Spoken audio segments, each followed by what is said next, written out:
Everybody, welcome back to another episode of Shifty's 49ers Talk. In this video, we're going to talk about the breaking news. The 49ers continue to be active in terms of re-signing and free agency. We brought back Jake Brendel on a 4-year deal. There is a lot to talk about this, so let's get right into it.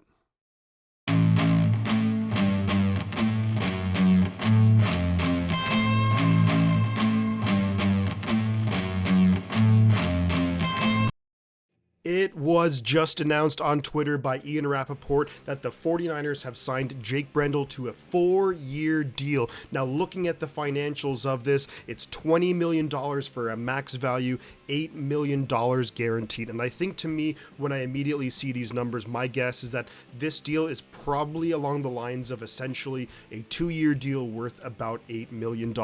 And right off the bat, I really like this move. It's something that I had talked about in certain free agency and off-season videos, and something that I always stress is that when it comes to the offensive line, having continuity, having consistency is such a big thing. But let's dig into these numbers a little bit more, shall we? So something that I also really like about this deal is that this deal is actually less than what the Panthers gave Bradley Bozeman. It's less than what the Minnesota Vikings gave Garrett Bradbury. Granted, Jake Brendel's a little bit older. However, Jake Brendel really hasn't played a lot of football in his career, not because he's been injured, but just because he's primarily been a backup. And I think last year with the 49ers, that was the first time that he really got meaningful snaps in the regular season, and he played about 99% of the snaps for the 49ers. Now look, he's not an all-pro center, let's make no mistake about that. However, I thought that Jake Brendel really got better as the season went on, and there's a really good reason behind that.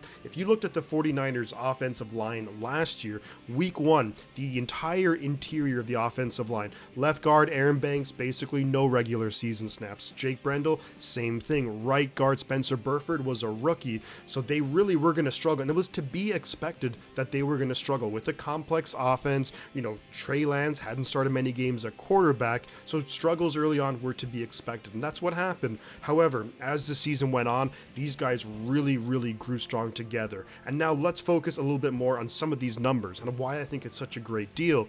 Is that when you look at, over the cap, they had a valuation on Jake Brendel at $9 million per year, and we're basically getting him on a 2-year deal worth $8 million. Now, of course, the max amount that Jake Brendel can make is $20 million over 4 years, so still a fantastic deal. And here's something, too, that just came out before I started recording. Apparently, the New York Jets, who lost their starting center from last year, were actually offering more money to Jake Brendel, and Jake Brendel decided, no, I want to stay in San Francisco. I want to finish what I started there last season. And of course, I think he's coming to a better team, but also it's a situation where, of course, he's incredibly familiar with the coaching staff, with the training staff, with the offensive line. And that's such a big deal when it comes to bringing back a guy like Jake Brendel. Now, a little bit of background on Brendel. He was undrafted out of UCLA, spent the first number of years in his NFL career with the Miami Dolphins. He was initially signed by the 49ers in 2020,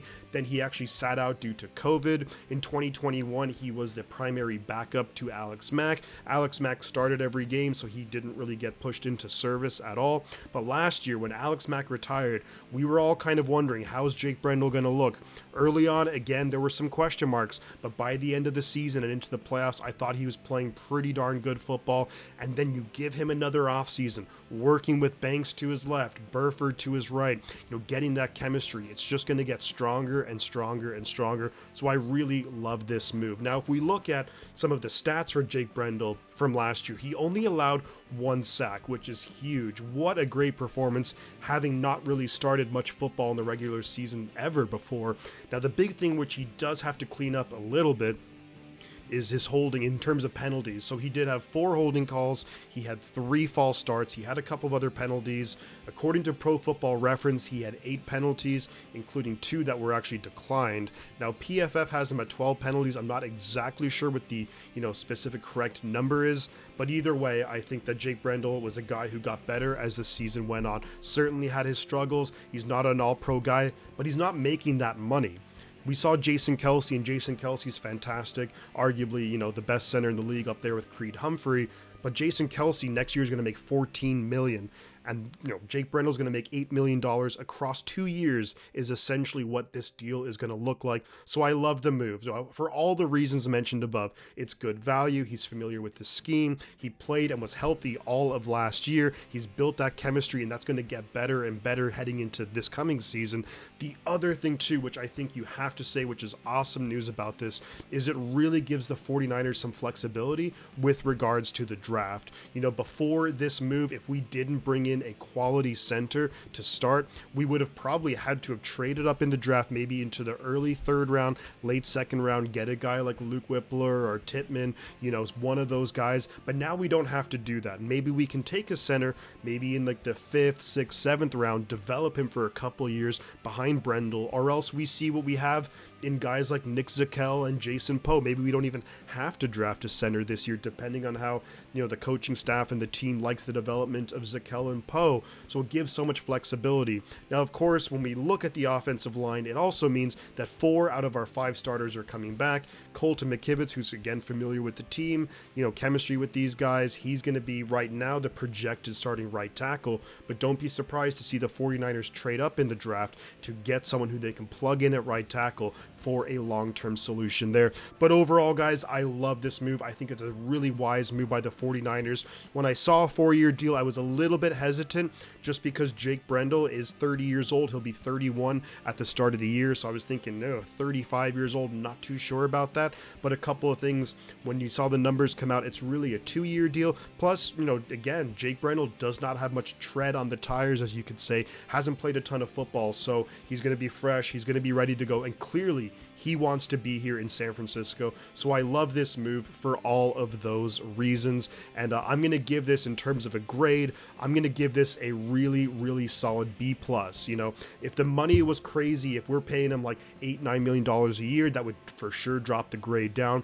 But this still gives us a lot of flexibility to make another big move, possibly two. But I think that we'll see maybe one other significant move by the 49ers in free agency, which will, of course, then set us up incredibly well for the draft with all of those picks. And I think the 49ers, like in free agency, will be incredibly active on draft day. But guys, there you have it about the video. Jake Brendel signed to a 4-year deal, $20 million, $8 million of which is guaranteed. Let me know your thoughts in the comments below.